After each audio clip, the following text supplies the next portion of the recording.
confirm whether the audio and video is clear.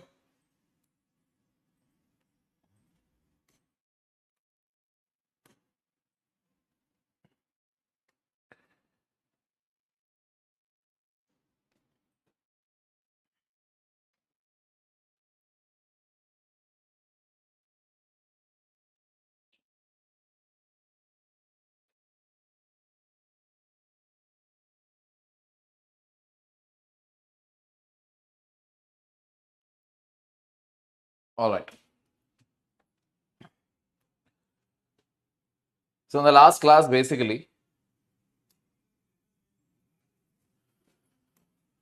one second before that, this is my Telegram channel. Any doubts or queries, any PDFs that you want to send of the PYQs, please send it over here. So in the last class, basically, we wound up with president, and we had just started off with prime minister. Today also, we are going to continue our discussion with regard to the prime minister only. In that again, we will see different aspects again, angles again. तो पहला चीज जो हम करने जा रहे हैं वो ये होगा कि पहले हम थोड़ा ब्रिटिश प्राइम मिनिस्टर क्या है, कैसे काम करते हैं, इसके बारे में भी थोड़ा हम जानकारी ले लेंगे. ठीक है. A direct question on British Prime Minister, chances are very less, but you may get it. You may get. So let us try to understand how this functions. Clear?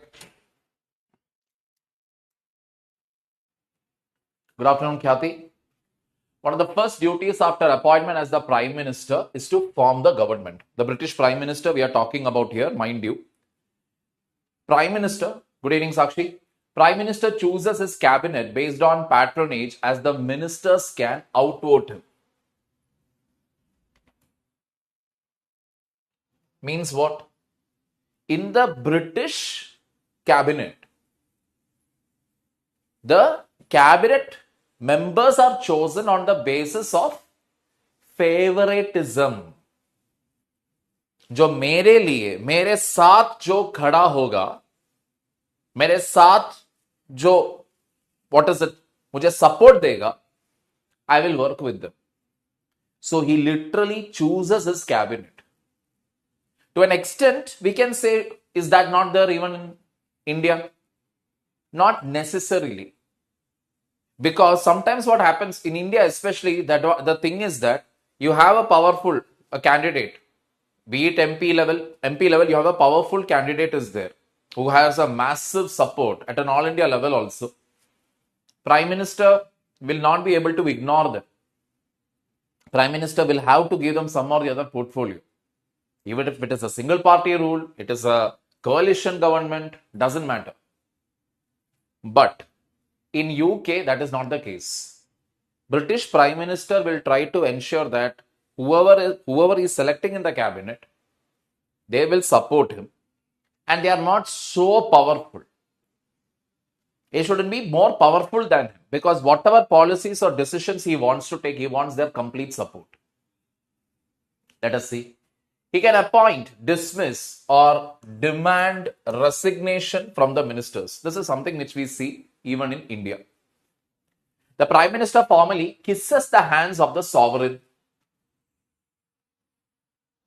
Kisses the hand of the sovereign means kissing the hand of the king or the queen, whose royal prerogative powers are exercised solely on the basis of the recommendations of the Prime Minister. Matlab, just like how we have president.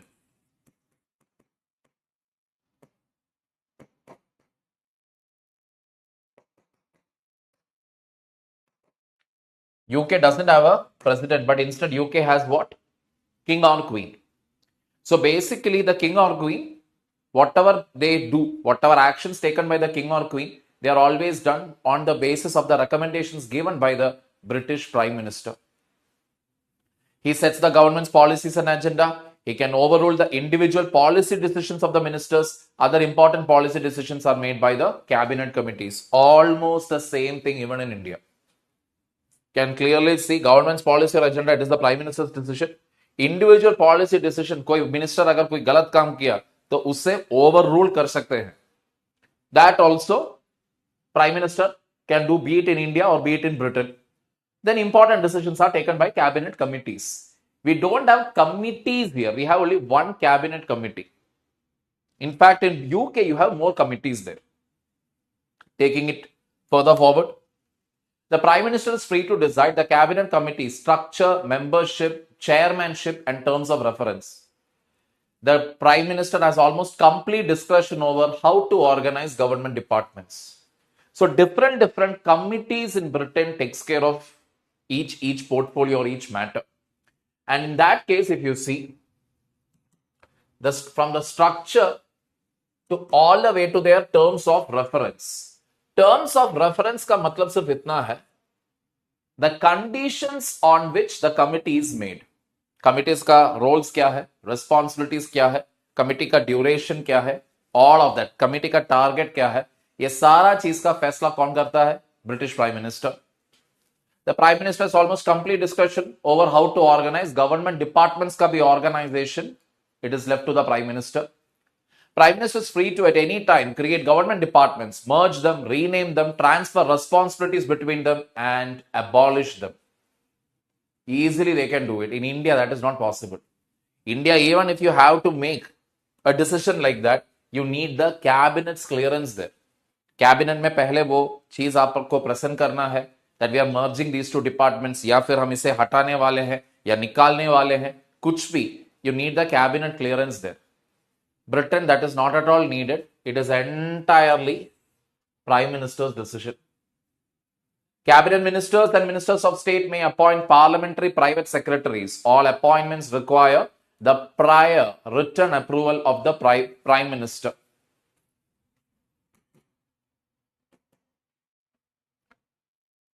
So again, any appointment being made, ultimately, who will interfere in it? The Prime Minister will interfere in it.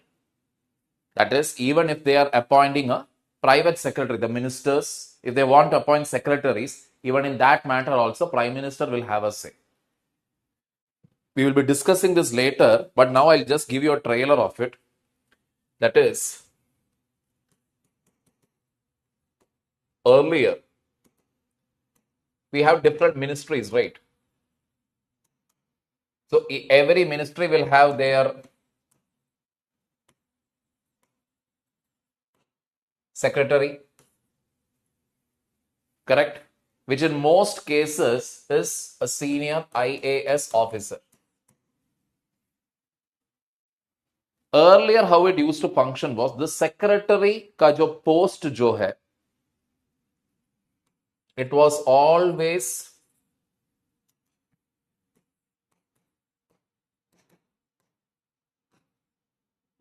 bribed.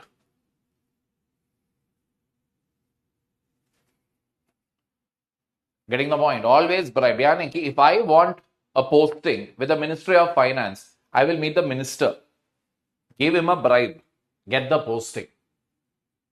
So most of the IAS officers उस जमाने में, एक जमाने में, it was being said that they are loitering around Delhi. यानी कि दिल्ली में घूम फिर रहा है. क्यों? मिनिस्टर के साथ एक बार मुलाकात मिलने के लिए. Get the minister को बटर लगा दो, मक्खन लगा दो, and somehow get a posting there by offering bribe, etc. This used to be the case. Ever since Modi became the Prime Minister,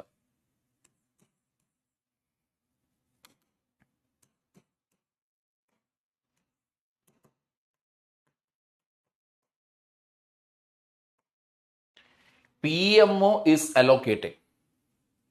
Prime Minister's office is allocating officers to each ministry. No more the minister can pick and choose their favorite IAS officer, favorite IPS officer. Those days are gone. They are allocating. First thing, they are making the allocation. Second point.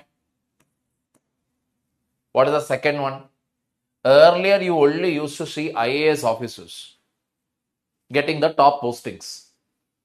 Ever since Modi became the Prime Minister, the PMO has been picking up people from IPS, IRS, IRTS, Indian Audit and Account Service, IAAS,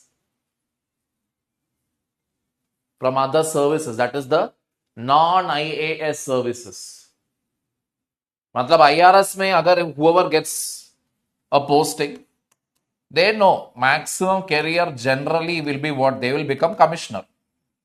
Commissioner of either income tax, GST, whatever. That is a peak career point they can achieve. But with Prime Minister Narendra Modi at the helm of FS, what is happening is now the IRS officers are being taken up to the Ministry of Finance as secretary, under secretary, etc. Unheard of. मतलब जो Britain में हो रहा है, where you have to take the approval of the Prime Minister, when I have to pick my secretary, private secretary, I need to get the approval of the British Prime Minister, almost similar to that. These days, ministers don't get to pick and choose the bureaucrats that they want to work with. It's all allocated purely on merit basis by the PMO. Why merit basis? कैसे कह सकते हैं? Because PMO is doing a complete background check.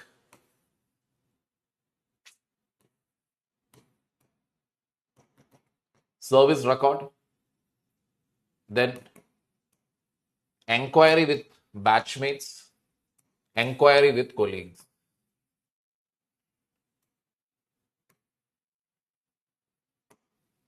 ये सब करने के बाद they are taking a call. Getting the point here, people? Moving on. The Prime Minister normally has significant power to change the law as the PM is able to command a majority in the House of Commons. So changing a law, it is very easy in Britain. The only reason being what?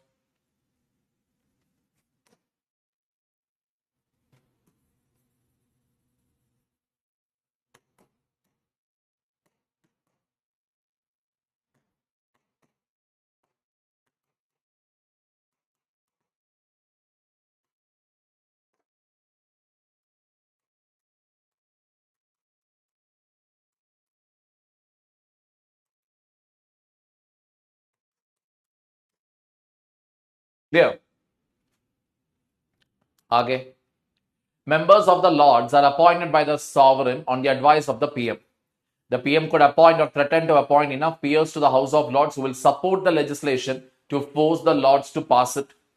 The Prime Minister can ask the Speaker to recall Parliament while it is on recess. So, members of the Lords, that is the second house of the British Parliament, if you see, they are appointed by the sovereign, that is king or queen, on the advice of the Prime Minister, and the PM could appoint or threaten to appoint enough peers to the House of Lords. Enough peers means it's almost like friends.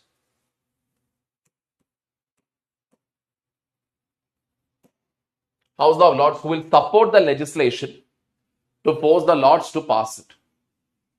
That is the beauty. Clear?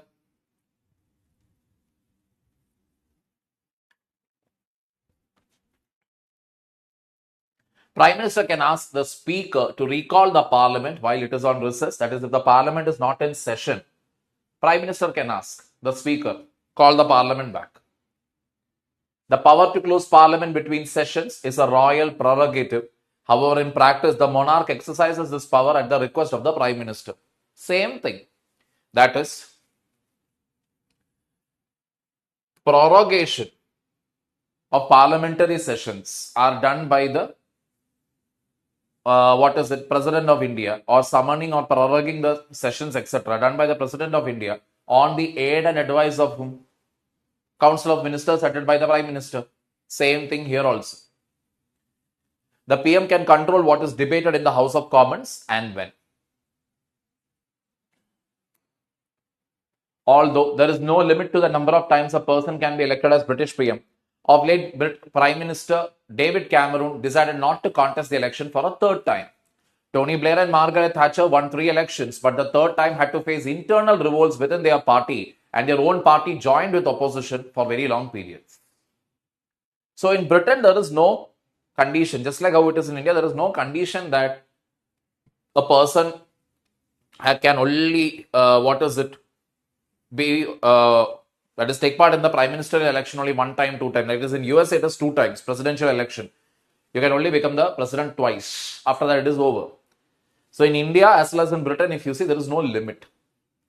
British Prime Minister, even though we see it is a very strong post, British Prime Minister can literally have all the power to ensure that there is no opposition. It is such a powerful post compared to the Indian Prime Minister. Lekin what does history tell us? History is fact कह रहा है कि 2 बार जिन prime minister ने तीसरी बार भी election जीत गए थे, उनका सबसे बड़ा ऑपोजिशन हुआ था खुद के पार्टी से. Getting the point here, their own party was their biggest opposition finally, and that is the reason why even later Tony Blair also left the elections. Margaret Thatcher also stopped contesting the elections. Here, understanding that there is a general negative attitude towards him, David Cameron, what did he do? He did not contest the election for a third time. Clear, people? This is the long and short end of it. Any doubts here? Bas ye jaan lo. That is what I would tell you. All right. The significant differences between the two prime ministers, if you understand, that is more than sufficient. Any doubts?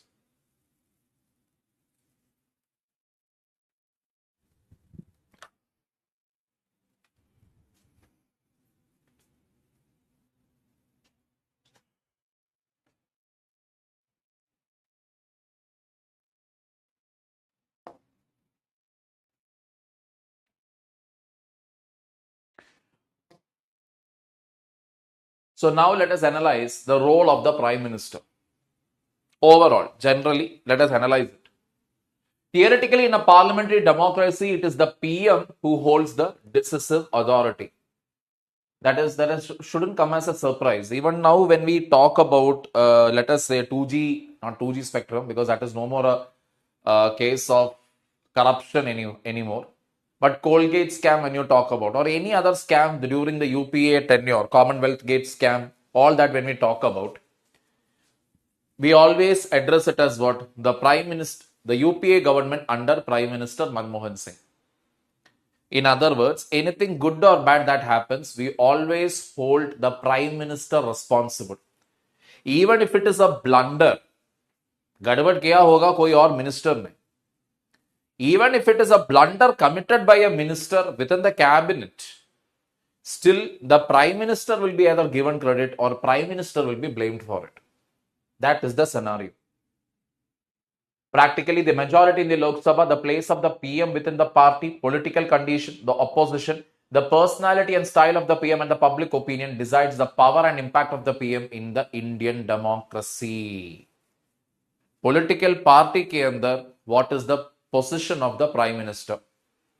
How much majority do they have in Lok Sabha? How strong or weak is the opposition? What is the overall personality or charisma of the Prime Minister? These are some of the factors that truly determines the nature and role of the PM.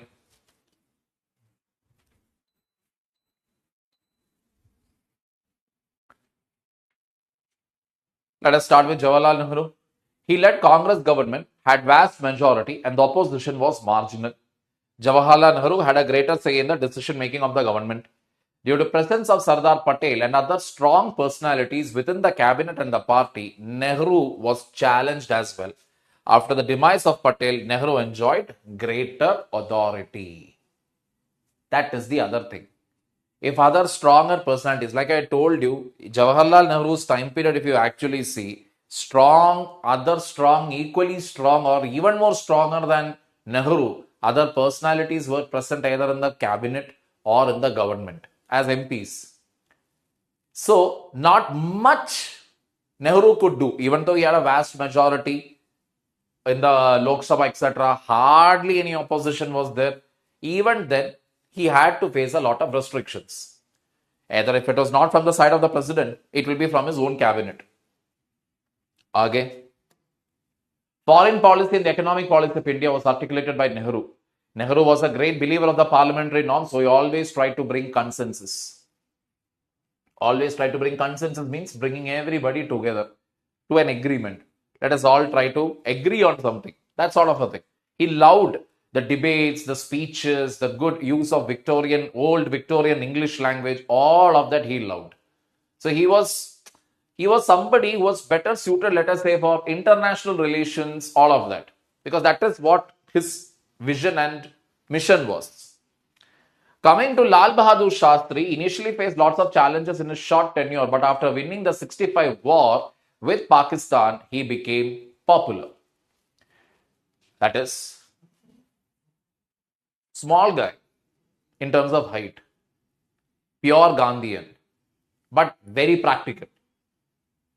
So again, he was one of the few ministers again who took the moral responsibility for a railway accident when he was the railway minister in the Nehru cabinet. When he was the railway minister and when a railway accident took place, he took moral responsibility for it and he gave his resignation. Getting the point here. So such people we used to have. So he was, again, when he was made the prime minister, everybody were thinking, this small guy, what is he going to do, etc., etc. But all those fears, all those doubts on Shastri ji was put to rest when finally what? We won the 1965 war. Indira Gandhi, when she took over the post, was weak as she was opposed within the party and also the political condition was not conducive. True, because 1964 Nehru passed away, 66 Shastri passed away. So after these two adverse events, Congress party at that point of time, they put Indira Gandhi there, not because they had faith in Indira Gandhi. They basically knew that Gungi Gudiya she is. Gungi Gudiya means dumb doll, one who cannot speak. That is, Indira Gandhi in the initial phase of her political career couldn't even give a single speech in the parliament without, even if she is holding a paper and reading it. This was her image. So the senior leaders in Congress basically thought that they will put her in front and whatever work they had to do, they will get it done from behind. This was the idea. Little did they know that they have actually kept probably the most strongest prime minister in the country, one among the strongest prime minister in the country. They never knew it. After 1969 presidential election and then 1971 Bangladesh Liberation War, Mrs. Gandhi grew in stature within the party and among the people. So she started becoming very, very famous because especially after the 1971 war, it came to a point where Indira is India, India is Indira. And some people even went to the extent of telling that she is Ma Durga herself. So she had a demigod-like status in the country. That is, if Indira Gandhi just stands for the election, she will win. That was her stature. The then political condition, the mass support and the personality of Indira Gandhi designed the strongest Prime Minister of India. It is true. Because back then also, opposition for Indira Gandhi was largely from her own party. Not from the opposition as such, not from outside party. Because back then also, opposition members were very, very meager. And you had some regional political parties here and there. But other than that, in parliament, hardly she had anybody who could give her takkar. After the split within the Congress, 1971 war and Pokhran I, Mrs. Indira Gandhi enjoyed unparalleled power and authority within the government and within the party. So this is the time period where Congress underwent another split. One under the old war horses like Jayaprakash Narayanan, all of that. New ones under Indira Gandhi. But again, even after the split or even after the nuclear test of 1974, she only ended up becoming more and more powerful. So like I told you, this was the time period where Indira Gandhi is at such a stature where she can do nothing wrong. Whatever she does is right. People will accept anything that Indira Gandhi will do. This was the belief. Till 1975, emergency was declared. She went ahead and imposed emergency in India and brought in the 42nd Amendment in 1976. The relationship between the executive and the judiciary reached to the lowest level as the separation of power was disturbed.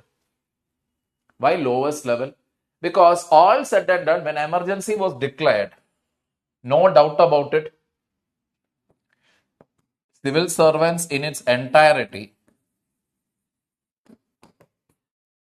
became judge, jury, and executioner. That is, people were arrested, no courts. You're not taking them to the court. You're not asking them or not giving them the reason why they are getting arrested. Nothing.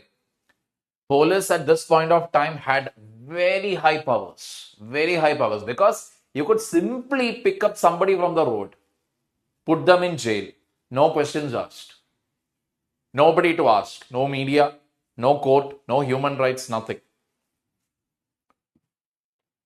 Morarji Desai was not that powerful as he was leading a coalition government under the umbrella of Janata Party. So 1975, she declared this emergency. Why she declared it exactly? Nobody knows the reason. Because, yes, she, her election from the Rai Bareli constituency was basically declared null and void.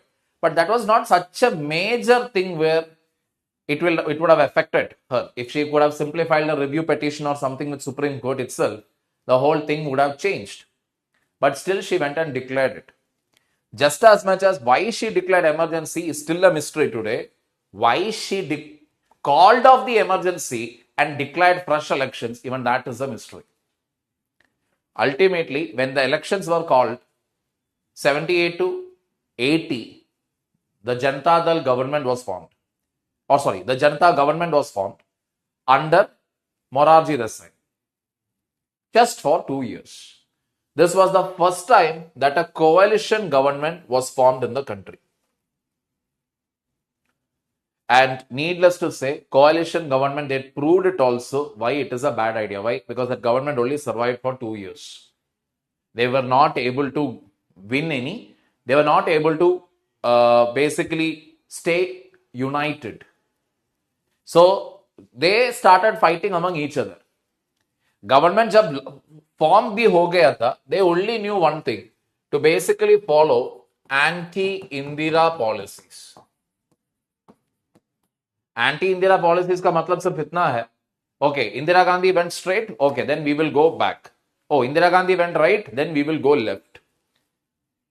Hatred towards one individual was the main criteria for deciding government policies. In between all of that, some people agreed with the government, some people did not agree with the government. So there was a lot of infighting. There was no clear clarity as to what should be the future of the party or the country. Needless to say, government fell. 1980, another election was called. Indira Gandhi came back with massive majority again.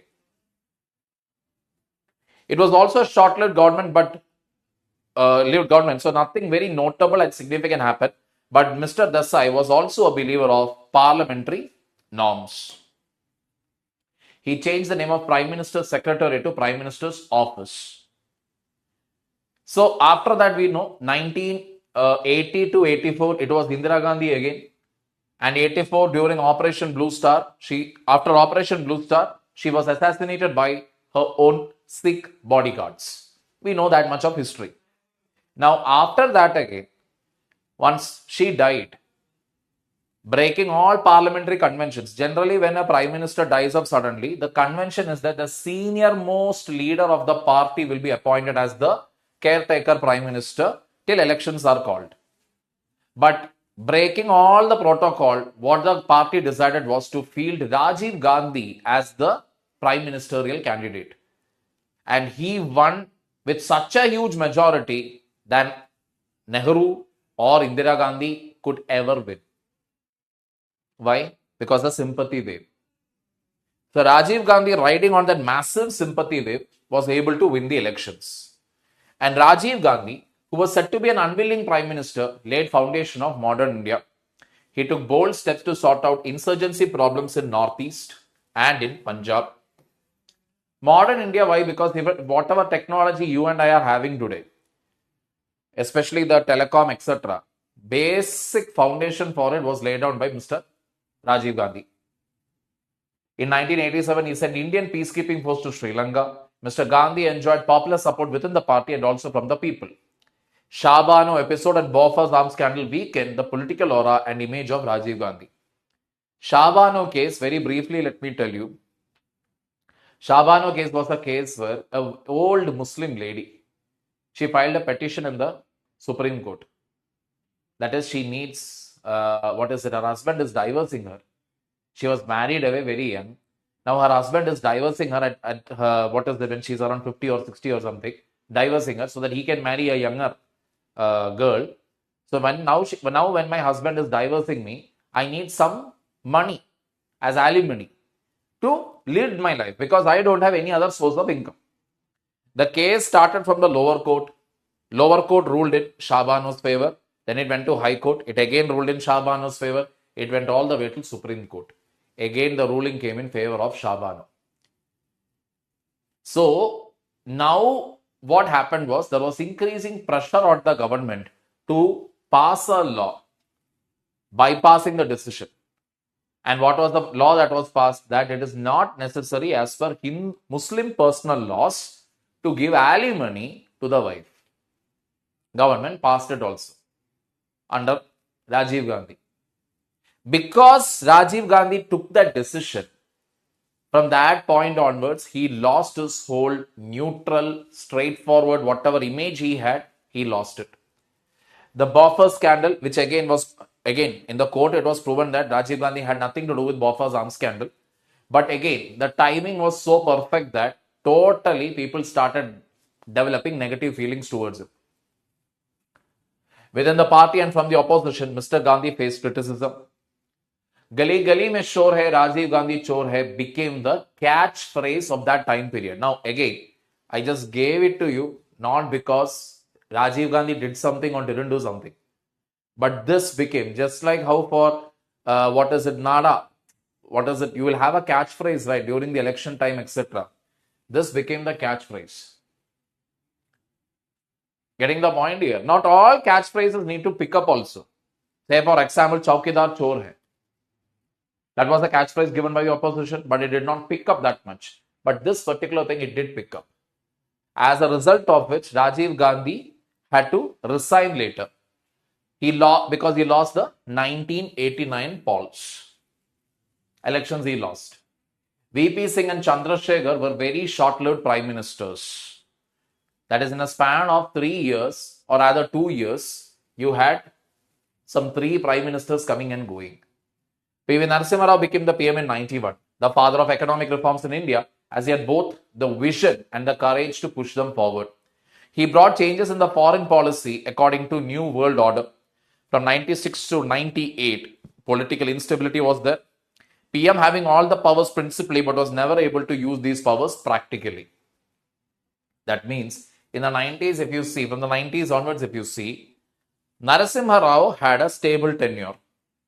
After that, whichever prime minister came, they did not enjoy any stability. The reason being that 90s was an era of coalition governments.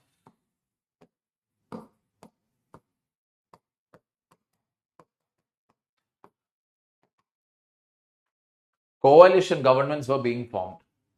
As a result of which, any one party disagrees, government will fail immediately. Coalition government became a new normal in Indian politics. Coalition dharma weakened the powers and authority of the PMs. From 1998 to 2004, Atal Bihari Vajpayee was in power. During this same time period again, that is 92 to 98 also, if you see, we had H.D. Devagowda, we had I.K. Gujral, we had Vajpayee for 2 weeks, 2 months, etc. Again, if you take the time period, that particular time period, if you take, you will see for short durations, we were having what? Prime ministers. Being tall in stature and widely accepted across the political party, he enjoyed much authority as prime minister, even though he was running a coalition government. Kargil episode and Pokhran 2 made Vajpayee more famous, and he was eventually recognized as a statesman. So Vajpayee, with regard to Vajpayee, people, what they generally used to say, even opposition also used to say, he is the right man for the job, but in the wrong party. That means within the opposition also, Vajpayee enjoyed huge amount of respect. From 2004 to 2014, Dr. Manmohan Singh was in power. A general perception is that he was a weak PM, but it is not true. He went ahead with the Indo-US nuclear deal in spite of opposition from coalition partners. So like I have always been telling you, when you are having a coalition government, your biggest opposition is your own alliances. With whoever you have formed an alliance, though they are the ones whom you should really worry about. Because they will basically say, okay, if you're going to do this, then I'm not going to support you. So the Communist Party, CPM, they were against the Indo-US nuclear deal. And they were also a coalition partner of whom? UPA government. In spite of that also, Manmohan Singh went ahead with the nuclear deal. As his personality and style of functioning was very soft, Mr. Singh is often quoted as a weak PM. Mr. Narendra Modi is often regarded as the strongest PM, and often parallels are drawn between him and Indira Gandhi. Modi's style of functioning has been equated to Prime Minister President, a new hybrid political creature, because of Modi government's two most important decisions, surgical strikes and demonetization.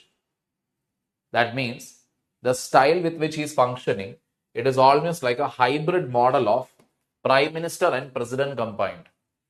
These days we can see whenever a disaster also occurs, immediately call comes from where? Prime Minister's office. Immediately, that is Prime Minister's office, if they feel, oh, this is very important, I'm going to take it up, they will interfere in it. Nobody can complain also because it is the PMO's office. You go against the Prime Minister's office, then that's it. It will become one big media news. So everywhere we can see this is happening. There are examples of momentous non-legislative unilateral executive orders. That is, these two very unconventional decisions taken by the Modi government.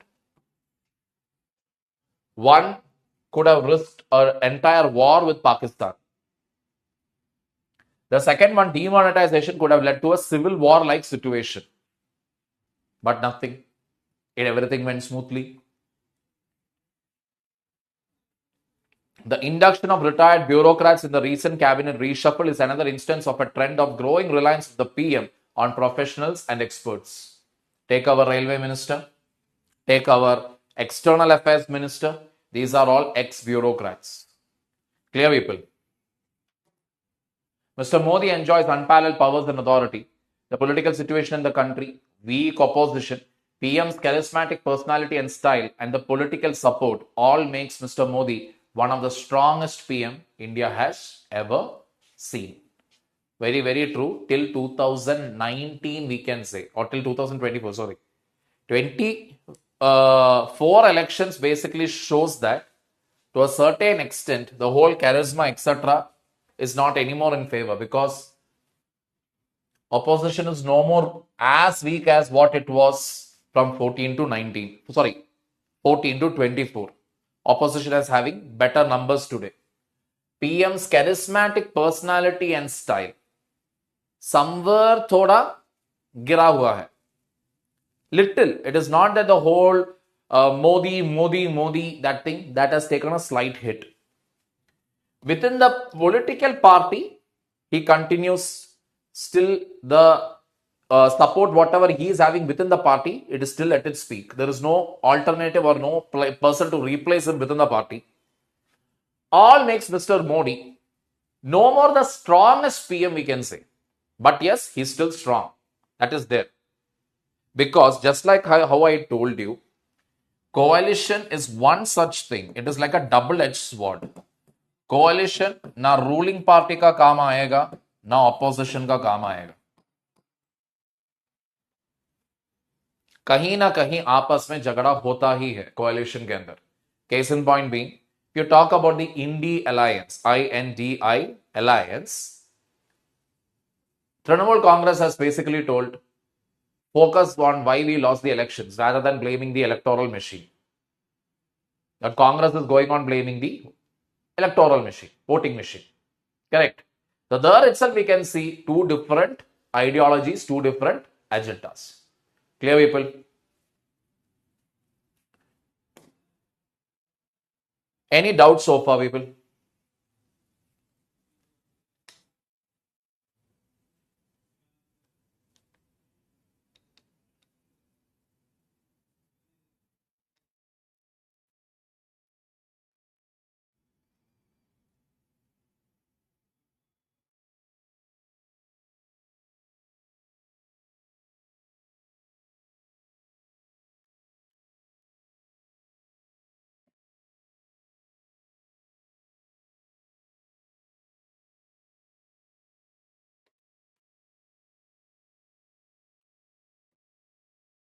Yeah, 1 minute.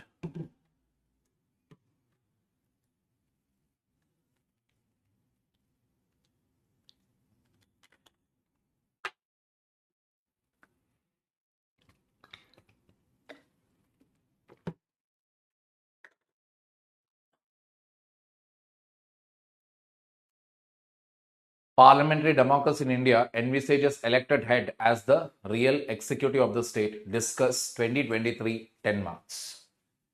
Why elected head is the real executive? Discuss this. Our democracy says that prime minister should be the real executive of the state. Discuss. Just for 10 marks. Easy to write if it is only from polity angle, but we have to give some examples. We have to give theory connected with the theory. So parliamentary democracy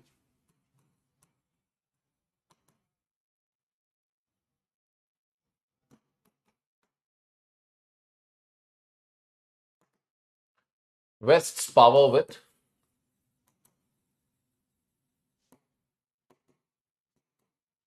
PM.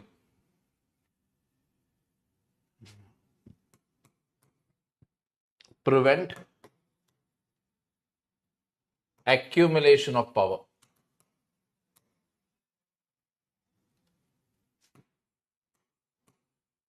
Of president.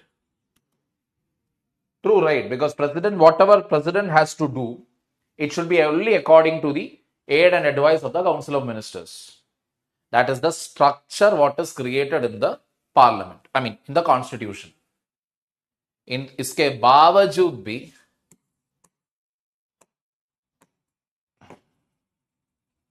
a totally unprogrammed decision was taken in 1975, which was the declaration of emergency, which made people realize about the drawbacks in the systems. And based on the feedback, we passed the 44th constitutional amendment, narrowing or restricting the powers of the prime minister again, not making it so easy to actually what declare emergency. Correct.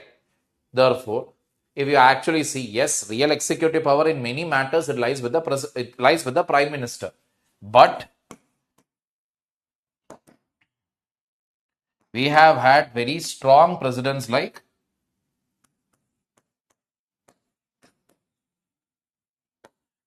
K.R. Narayan,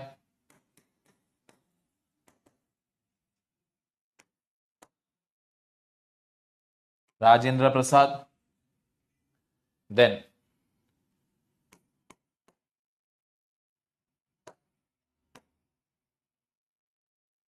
presence of strong cabinet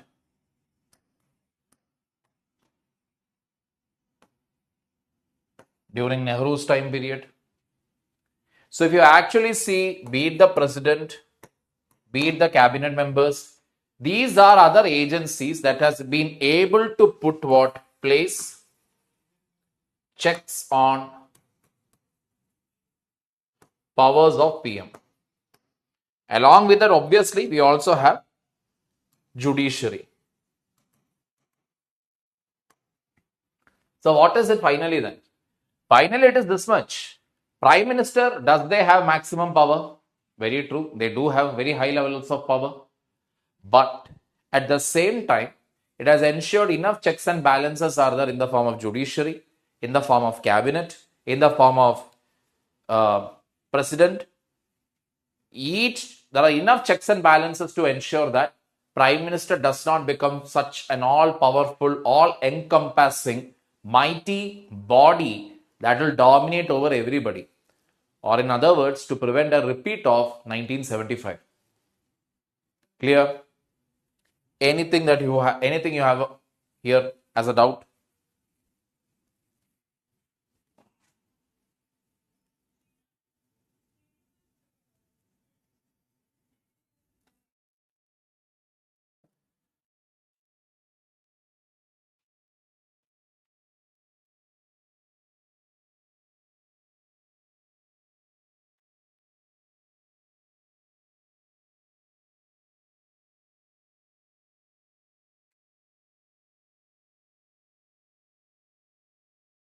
Indian Prime Minister is more empowered than his British counterpart in the Westminster model of democracy? Elucidate. 20 marks. Indian Prime Minister is more empowered than his British counterpart. Means Indian Prime Minister is having more powers than the British Prime Minister in the Westminster model. Now explain this. This is the question. So here again, if you see, elucidate it is, means just explain.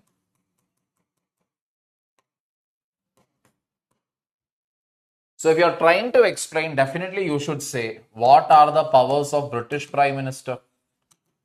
Correct? Cabinet selection. Then again, House of Lords, that selection. Approvals for cabinet committees, their structure. When we look into all of this, it will look as if British Prime Minister is very powerful. But the fact of the matter here is, British Prime Minister at the end of the day, if one were to look at history, more than twice, nobody has been able to have a smooth tenure. For the third time, they will face opposition from their own party members. Example of Margaret Thatcher, David Cameron, Tony Blair, you can give. On the other side, if you see, cabinet to choose, do the Indian Prime Minister have complete freedom? Yes. What about the Rajya Sabha? Rajya Sabha, not much impact can be created. Until and unless you don't win the state elections, it's very difficult to get members in Rajya Sabha. What about the cabinet committees? There is only one cabinet here. But in other matters, can the Prime Minister's office interfere?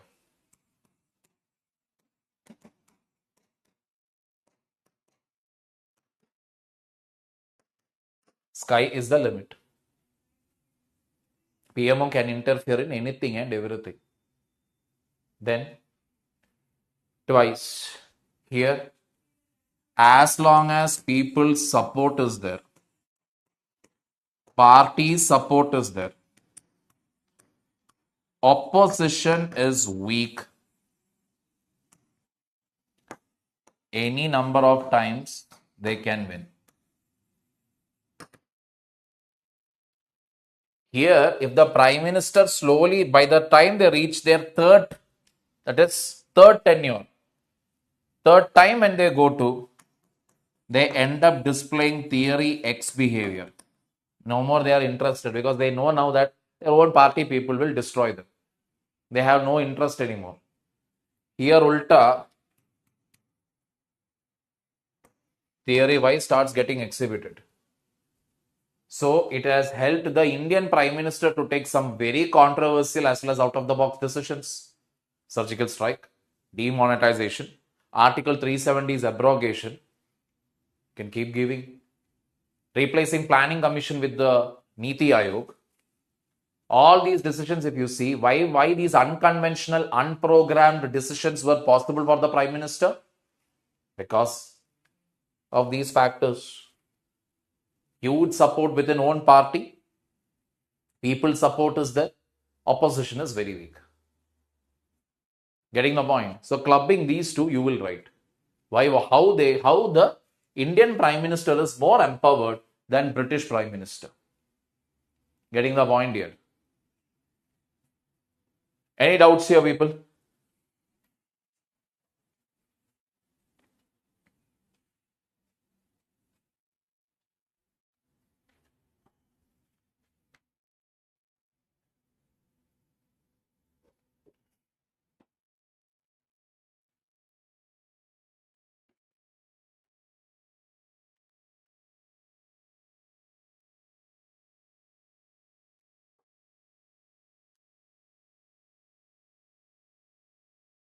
All right, what is the time? 15:50. Take a 10-minute break, then we will start with Parliament.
All right, people. Coming to Parliament, again, very static topics. First of all, Union Legislature known as Parliament, Article 79. Parliament comprises the Council of States, Rajya Sabha, the House of People, Lok Sabha, and the President. President is an integral part of the Parliament, though he is not a member of either of the houses. Why is he integral member? Because for a bill to become an act, you need assent of the President. Rajya Sabha represents the federal character of Indian state. The seats to the states in Rajya Sabha is allocated on the basis of the population as per Schedule 4 of the Constitution. 42nd Amendment Act 1976 extended the tenure of Lok Sabha from 5 to 6 years, but it was restored to its original term of 5 years through 44th Amendment 1978. Parliament can readjust the seats in Lok Sabha on the basis of population after every census, which is the current ongoing controversy that is happening. A delimitation commission they are planning to set up, whereby which according to the population, they will allocate the seats. What the central government is basically trying to say is, say for example,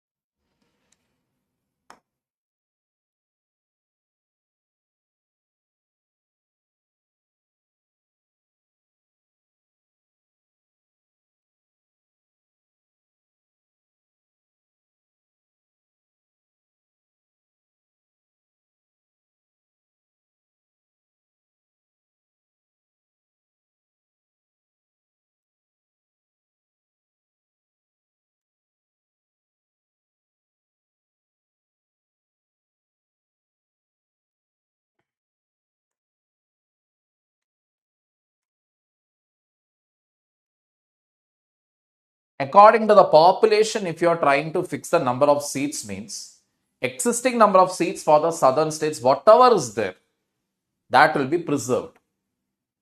Why? Because right now what we are witnessing is in the southern states, the trend that is being observed is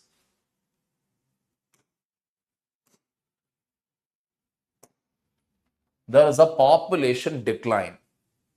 Mostly in the southern states. Not that everywhere in northern India the population is increasing, but comparative basis, if you're seeing, southern state population is less.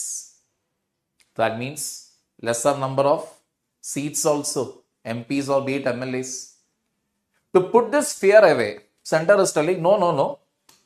Existing number will be protected. Whatever existing numbers are there. But what about the northern and the eastern states?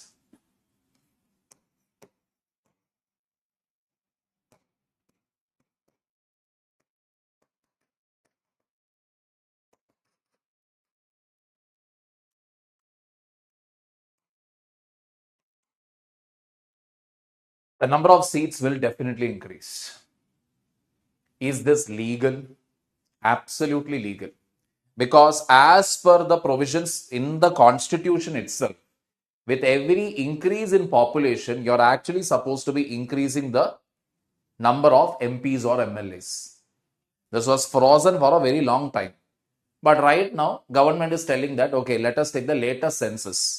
Now later, when was the last census conducted? That was conducted in 2011. And next census should have been conducted in 2021. But because of Corona, we were unable to conduct it. Now we are already into 2025. So question now is, should we conduct this 2021 or wait till 2031 to conduct the census properly? Because the government also will get time to prepare. One thing. Apart from this, why is it necessary to conduct the census? It is necessary basically to even make allocation for whom?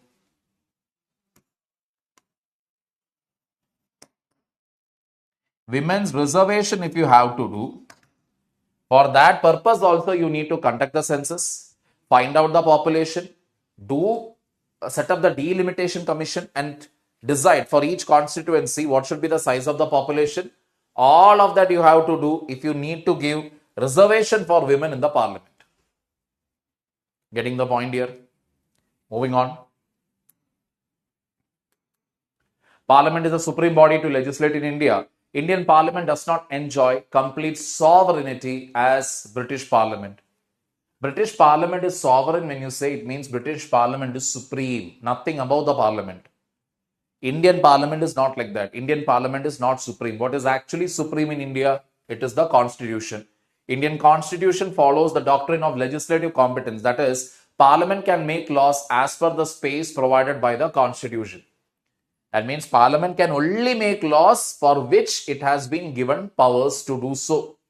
It cannot interfere in the ambit of the state. It cannot go beyond the mandate given to it and do things what is meant for the judiciary or what is meant for the government. Clear? Constitution is provided for the law of judicial review, administrative functions, discussion, debates, motions and resolutions, questions and censure. These are some of the other functions of the Parliament. Financial functions, Article 112, Annual Financial Statement. Legislature has to take care of public money and also safeguard the economic interests of the common man. Article 265 talks about no taxation without representation. Budget we will be discussing towards the last end of our syllabus. Quasi-judicial function, Article 61, impeachment of the President. President can remove some functionaries only on the recommendations of the Parliament, like the judges of Supreme Court, High Court, CAG and Chief Election Commissioner can impose penalties in case of contempt or breach of privilege. There are three designated roles for Parliament in a democracy. It is responsible for legislation, laws of the land by which people govern themselves, legislative responsibility. It must ensure accountability of government on policies or actions to the people, monitoring responsibility to represent the views and aspirations of the people of their constituency in Parliament, representative responsibility. Very, very direct. That is why I am reading it. There is nothing much to analyze here. So then what we will be doing mainly here, if you ask me, we are coming to that. We are more interested in the working of the Parliament, the quality of work put by the Parliament, which will be coming across very shortly. In Indian democratic setup, the role of the Parliament has seen its ups and downs. Nehruvian era was marked by constructive and disciplined acts of the parliamentarians. Nehru himself was a great believer of parliamentary traditions. Discussions and debates were very much part of a parliamentary democracy. Post-Nehruvian era witnessed a decline in the vibrant functioning and role of the parliament. It was more about stalling and walking out of the parliament. Debates and discussions were on party lines. Criminalization of politics and rampant corrupt practices diminished the role and stature of the parliament. That is the only qualitative parliament what we had, if you actually see. That was from 51 to 56, 56 to 61, maximum till 66. Why? Because after that, regional parties started growing. And to get support of these regional parties, central government started letting go of looking into who is the candidate they are fielding for election. That is, what is their past, what is their antecedent, is there any criminal activity, etc. They stopped looking into that. Because basically at that point of time, the only interest was what? To stay in power. So for that, what is necessary? That these people were doing. So nobody bothered about looking into the quality of the MPs. So basically from the 60s era, if you see, that is the time period where we largely had what?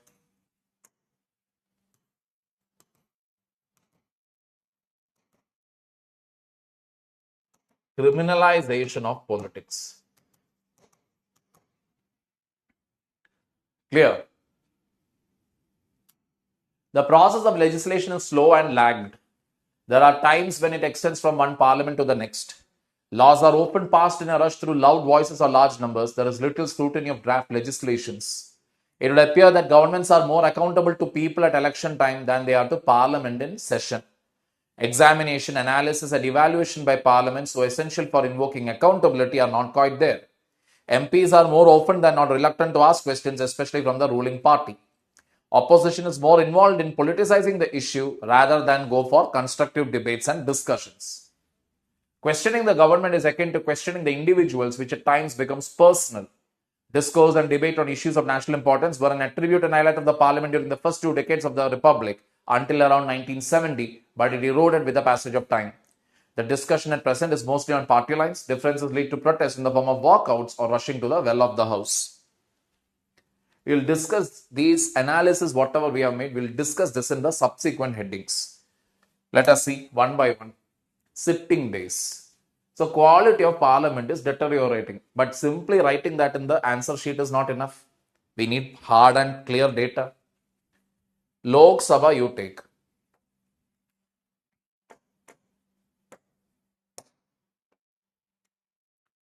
So Lok Sabha, which is in yellow color, if you see, sitting days, if you see, maybe this was the peak.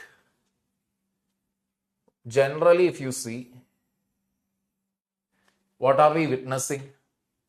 Overall sitting days have declined over the years. That means proroguing the parliament and starting the session as well as prorogation of a session, if you see, summon and proroguing, if you see, number of between these two is what we call a sitting, between the summon and prorogue. That duration is declining. Even though we are having 3 sessions of the parliament, that is monsoon, budget, winter session we are having, the total number of days it is very less. Maximum discussion or debates generally tend to happen during the budget session. That is when almost all the MPs also will be present. They will give complete attendance, everything. But apart from that, if you generally look at the other 2 sessions, they are very weak. Hardly anybody takes any interest in it. So sitting days are less means what will happen? Number of questions asked, less. Debates, less. Discussions, less. Bills are not even discussed properly and they are passed very, very quickly. Or the ordinance route straight away. This is what we are witnessing in the Indian Parliament. First point. Rajya Sabha also, if you see, generally, that has also declined. The number of sessions of Lok Sabha and Rajya Sabha has declined a lot from the 50s when you compare it with. Clear? Moving on. Bills passed by the parliament. So first, Lok Sabha, if you see, more than 300 bills. Second, we cannot develop a pattern here, but generally decline slightly. In the fifth, it picked up, dropped again, picked up again, dropped again, picked up.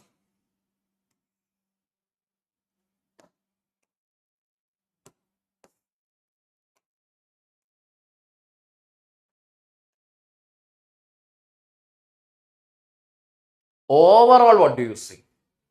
Overall, also, if I generally analyze a trend also, I can see that it is declining. Bills passed by Parliament.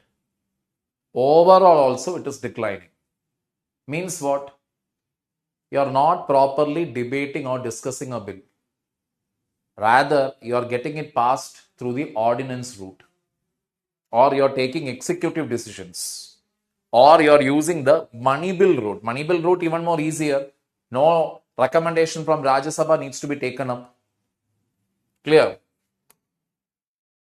Percentage of bills referred to committee. That again, if you see, 14th Lok Sabha 60% it was. It increased to more than 70% during 15th Lok Sabha.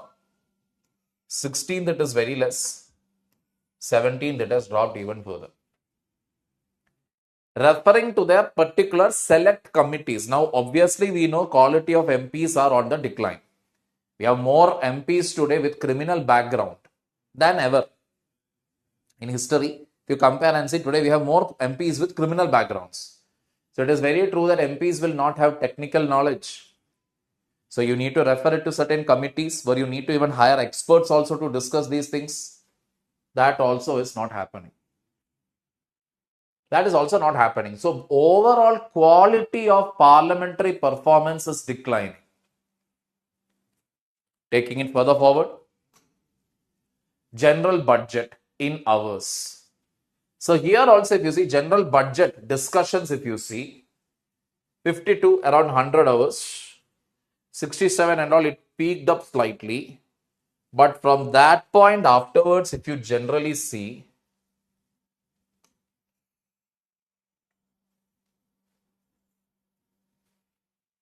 again we can see what in the last few years especially, the maximum and minimum value, the discussion is kept less than 100 hours.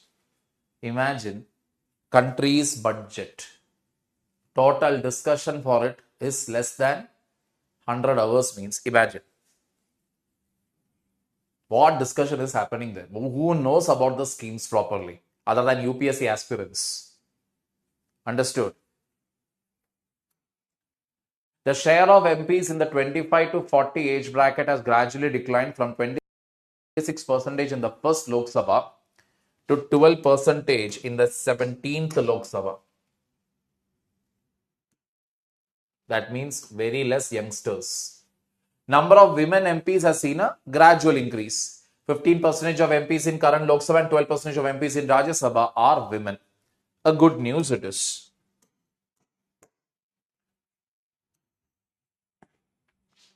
However, representation of women in parliament is low when compared to other countries such as the UK, where the House of Commons has 35% women, House of Lords has 29% women, Canada, where the lower house has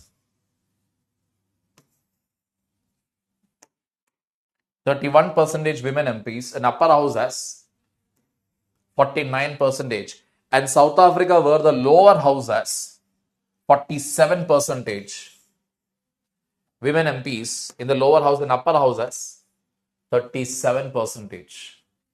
That means in most other democratic countries, if you actually see the share of women MPs, it is double or triple of what India is having. 58% of MPs in the first Lok Sabha had at least an undergraduate degree, which increased about 80% in the 13th Lok Sabha, after which it has declined marginally. Undergraduate degree was 58% initially. Today it is around 70 to 80%. So everybody will think, that is good only, right? No. That time degree was degree. 1940s, 30s and all.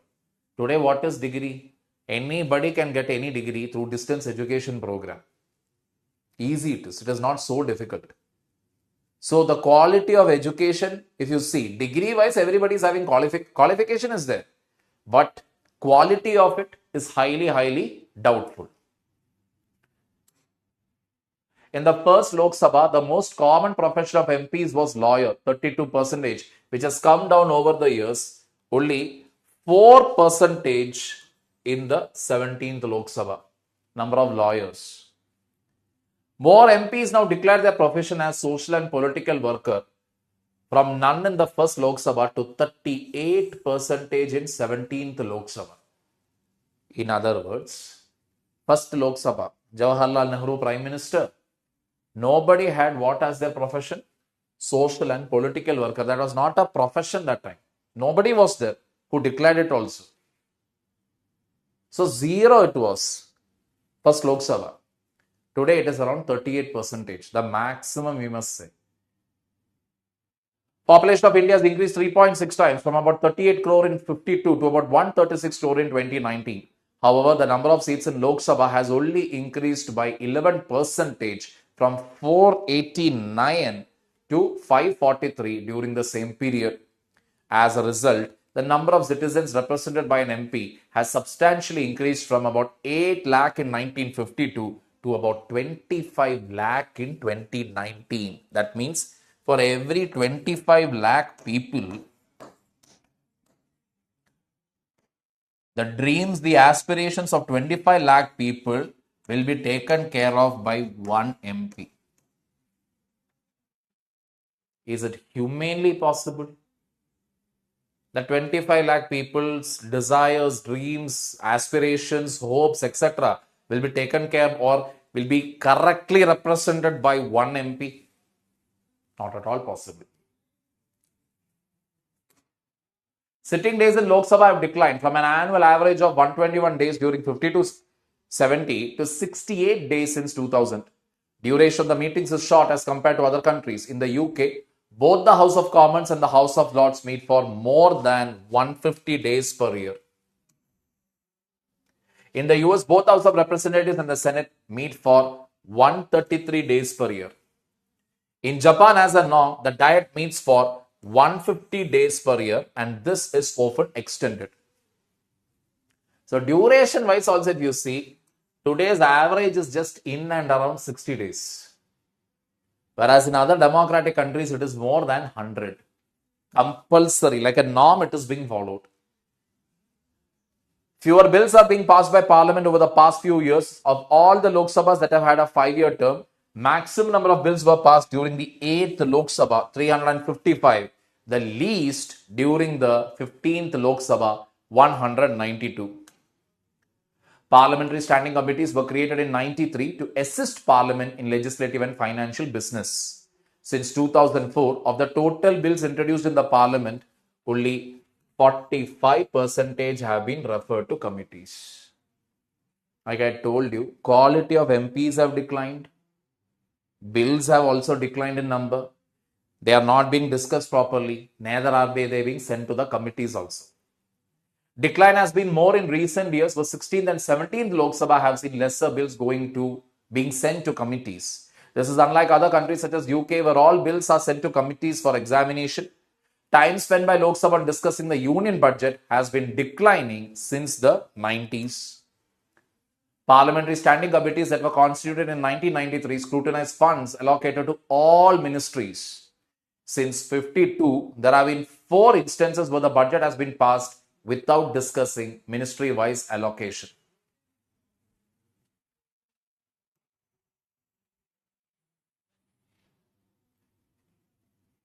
That is, for each ministry, they will make a claim, right? I need this much of money. That needs to be scrutinized by the Parliament. That is never done. What is actually done is, at the end of the whole year, it is left to Kaga. You do your auditing and tell whether this was right or wrong. That report also is not tabled properly. The first no confidence motion was moved in 63. Till date, 39 trust votes have been moved in Lok Sabha.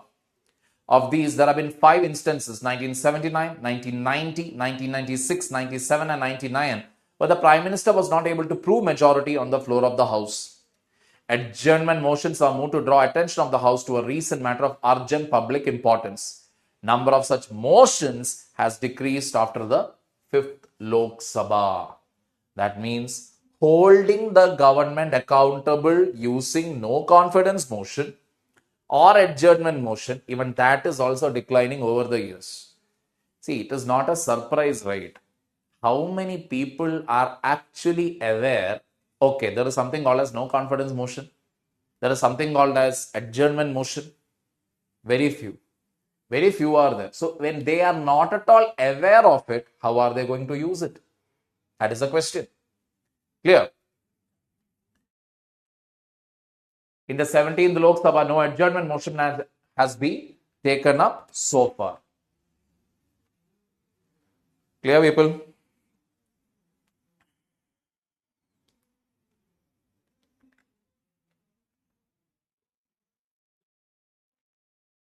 Analyzing anti-defection. So anti-defection was basically created for what purpose? What is defection? Defection means I won the election under a Congress ticket. I became an MP. Now I decided to go and join BJP because BJP has offered me minister's post. I can be removed from the Lok Sabha on this one condition alone. Why? Because I was elected as an MP. People voted for me thinking that they are voting for Congress. After winning the election, I am going and joining BJP because BJP told they'll make me a minister. They won the election actually. They are forming the government. So I am changing the party. Now I can be punished. I can be removed from the parliament. That is what anti-defection law says. But let us say, along with me, 15 other MPs are also there who are ready to join BJP. Then no defection law. That means if a party is splitting, let us say Congress party underwent a split. Half of the MPs are with me, only another half is with the original party. They decided to go and join BJP. Not a problem. Why? As a party, when you go and join BJP completely, as a group or a gang, when you go and join, it does not come under defective principles. Does not come under the principles of defection at all. Or in other words, the 10th schedule of the Constitution actually allows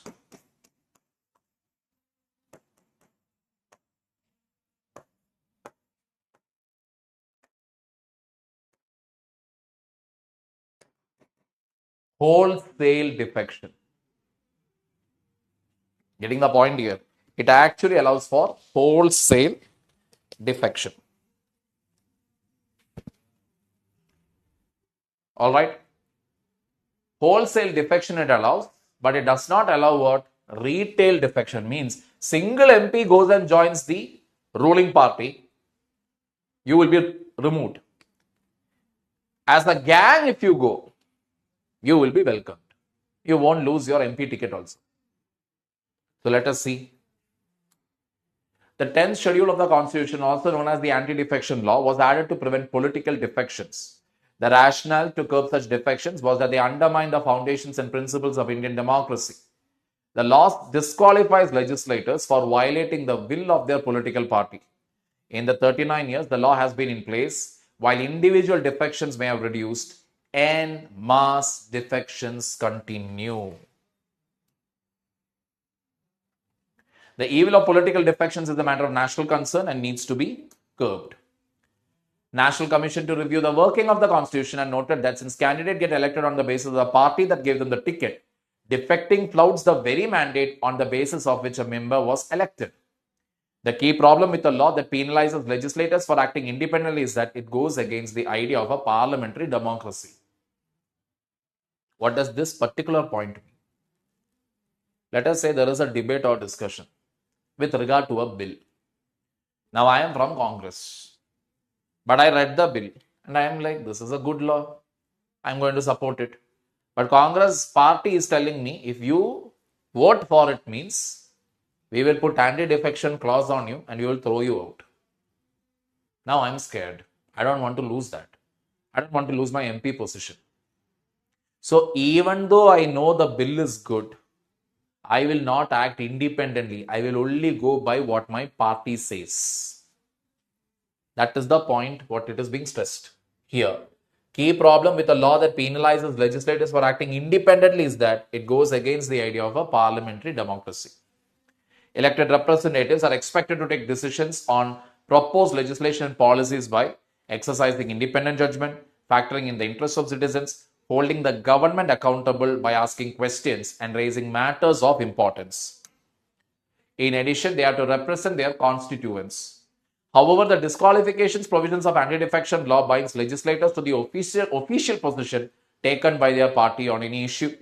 Any diversion from that position can make them liable to be disqualified from their membership of the House. In the parliamentary system, the government is accountable to Parliament on a daily basis through questions, debates, and motions. The framers of Indian Constitution chose the parliamentary system as they gave greater importance to an accountable government than its stability.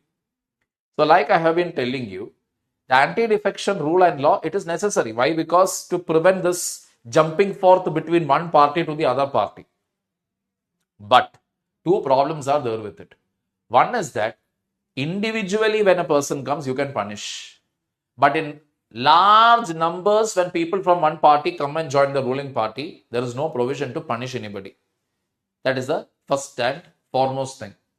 And what is the second thing? The fear that, oh my God, if I support the ruling party, my own party will throw me out. So leave. Whatever my party says, I will listen to that.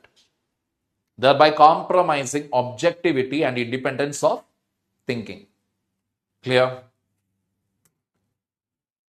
The anti-defection law negates this purpose as the freedom of legislators to question the government and vote on various motions is constrained by the party whip. Who is a party whip? Party whip is like a disciplinarian inside the parliament. That party whip will tell, come tomorrow, vote for this in favor or vote against it. He will basically tell them. Other party MPs have to listen to it. You don't listen, you will be removed. In the UK, MPs in the House of Commons thrice rejected the withdrawal plan which was negotiated by the government for leaving the European Union. Similarly, in India, when political parties took official position on bills such as the farm laws, there could have been MPs who may have disagreed with the party line. The wishes of the party trump all other considerations. That means it is not, you cannot say that entirely whole Congress was against all the three farm law. Why? Because farm laws itself, if I have told you also earlier also, idea was started from when Manmohan Singh was the finance minister. Later, through Sharad Pawar, M.S. Swaminathan, all ideas suggested by them, that has been amalgamated, put together and collated as what? Three farm laws.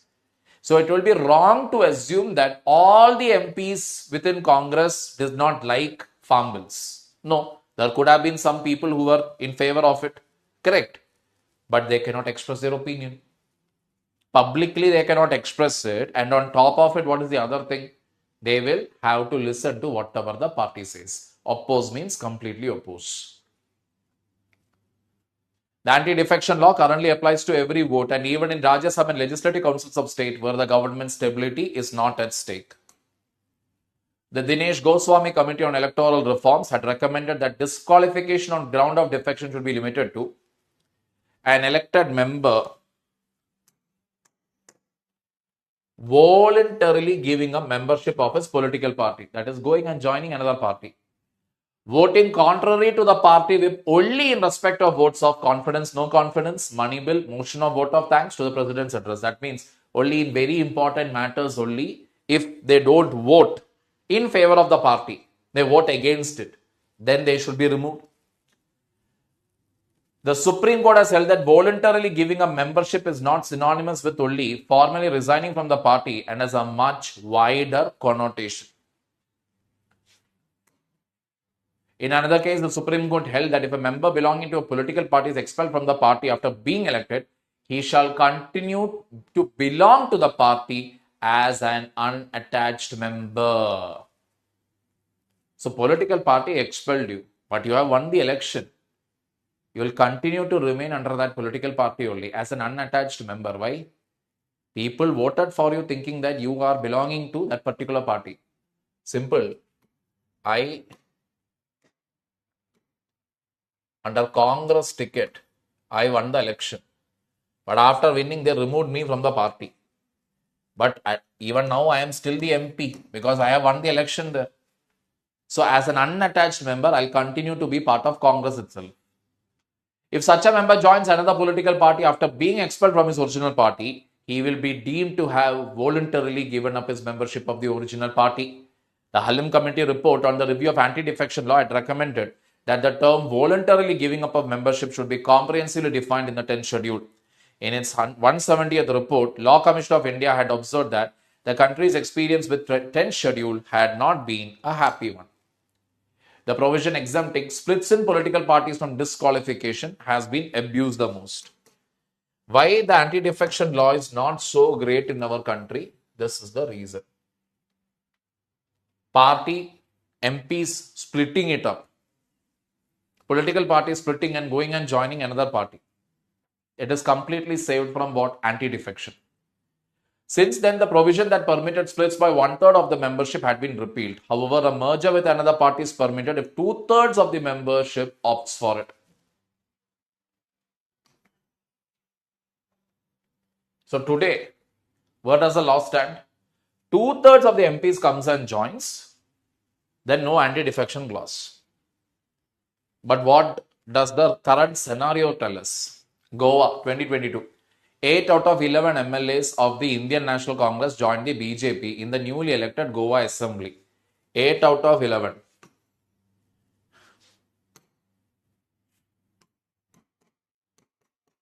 Two-thirds of 11 is how much? Some 3.33. 2 into 3.33 is 6.66.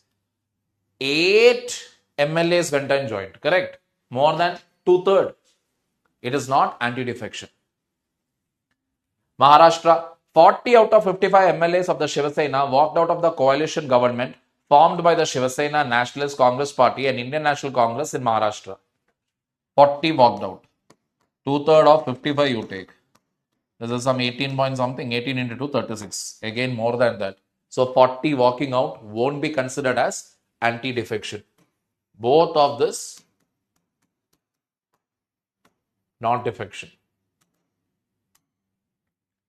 Madhya Pradesh. In March 2020, 22 MLAs of INC resigned from their membership of the Legislative Assembly, which led to the fall of the government in the state.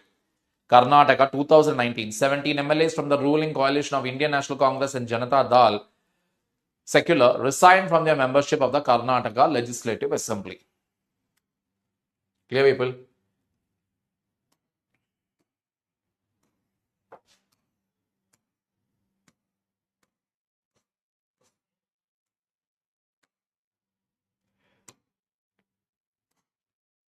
According to the 10th schedule, decision on whether to disqualify a member from the House is taken by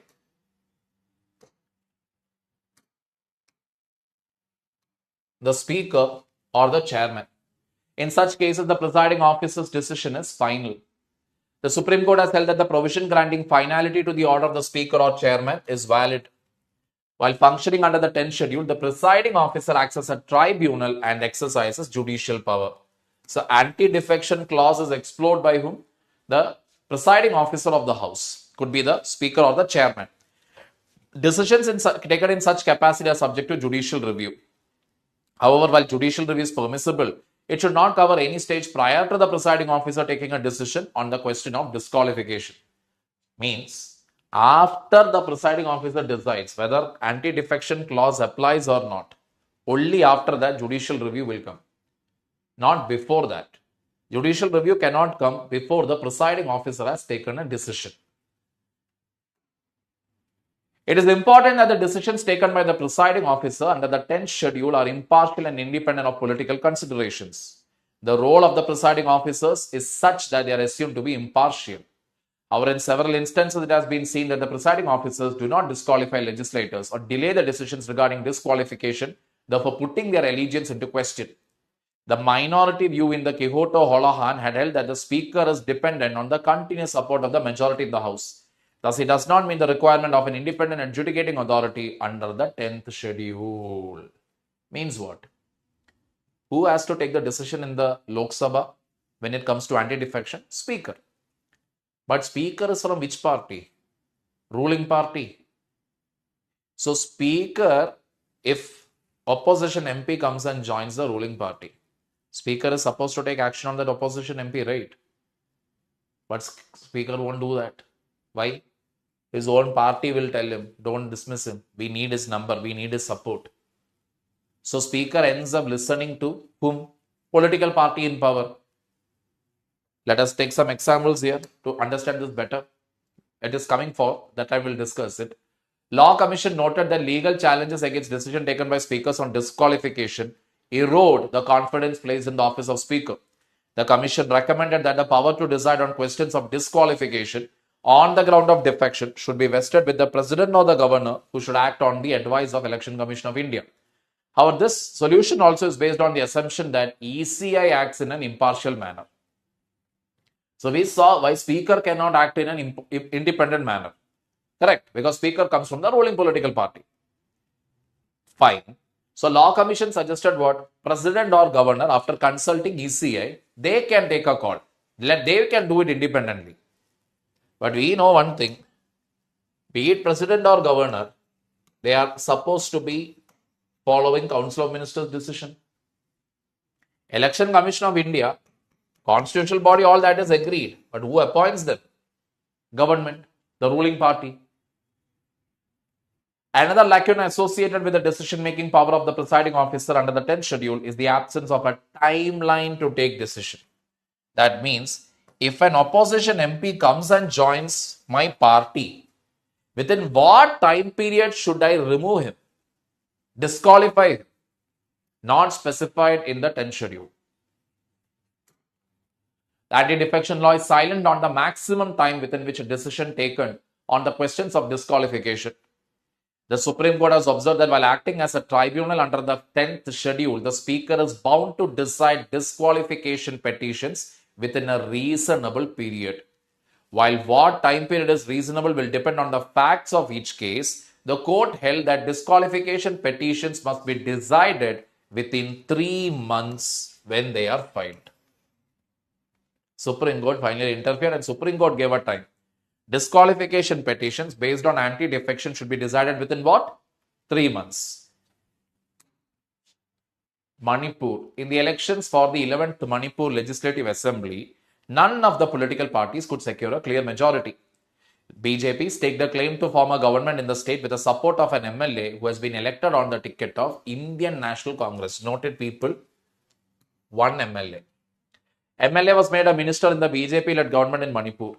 Speaker of the Legislative Assembly took no decision on the multiple disqualification petitions filed against the minister for switching parties after being elected to the House. When was this?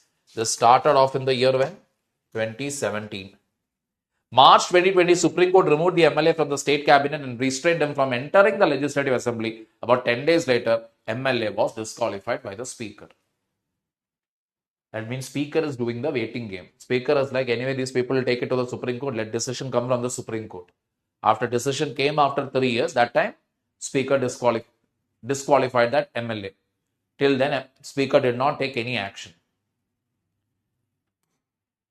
Telangana. After the Telangana Rashtra Samiti formed the government in Telangana in 2014, 26 MLAs defected from opposition parties to join the TRS at different points in time. However, the Speaker of the Legislative Assembly in the state took no decision on the disqualification petitions until the dissolution of the legislature before elections. 26 MLAs joined at different times. That means we cannot say it is wholesale, but total number is 26. Some of them joined today, some of them joined 2 months later, like that. There also Speaker did not take any action. Andhra Pradesh. 23 MLAs from YSR Congress defected to the Telugu Desam party, which was in power in the state. The Speaker did not act on the petition seeking to disqualify these MLAs from their membership of the House. 4 of these MLAs were even appointed as ministers in the state government. Another example. West Bengal. After elections to the West Bengal Legislative Assembly in 2021, an MLA who was elected on the ticket of BJP was seen to have joined the ruling Trinamool Congress. Petition was filed before the Speaker to dismiss him from the House on the grounds of defection. Our Speaker rejected the petition. Calcutta High Court held that the Speaker had ignored some of the evidence which was placed on record to support the disqualification petition against the MLA. On these grounds, the court found the Speaker's orders to be perverse and unsustainable. The court directed the Speaker to take a fresh decision on the petition after giving due regard to all relevant documents. In June 2022, the West Bengal Speaker again rejected the petition to disqualify the MLA on the grounds of defection. So you can clearly see, even after the court told also, Speaker did not take any decision. Clear? Just few examples only. Just pick one what you feel comfortable with. Most advanced democracies do not disqualify legislators for defecting against their parties. Such members may be subject to internal party discipline, including expulsion from the party. The seating arrangement of the person changing his party allegiance may be modified in the House. Only in 5 other countries, members can be disqualified from the House for changing political allegiances as well as voting against the party line. These are Bangladesh, Guyana, Pakistan, Sierra Leone, and Zimbabwe. However, in Pakistan, a member can be disqualified from voting against party lines only in certain cases. In other words, this whole defection thing, it is only there in India actually. Punishing somebody for changing the party, it is there only in India. Now, is it a good or a bad thing? We need it actually. Because there was this one guy, Ayaram Gayaram, that is born, he changed his political party 3 times in a single day. Getting the point here? So that is the idea. These include election of the Prime Minister, Chief Minister, vote of confidence, no confidence, money bills, or constitution amendment bills. These are the 5 cases where anybody who is disqualified, a disqualified MP or an MLA will not be able to vote for in Pakistan.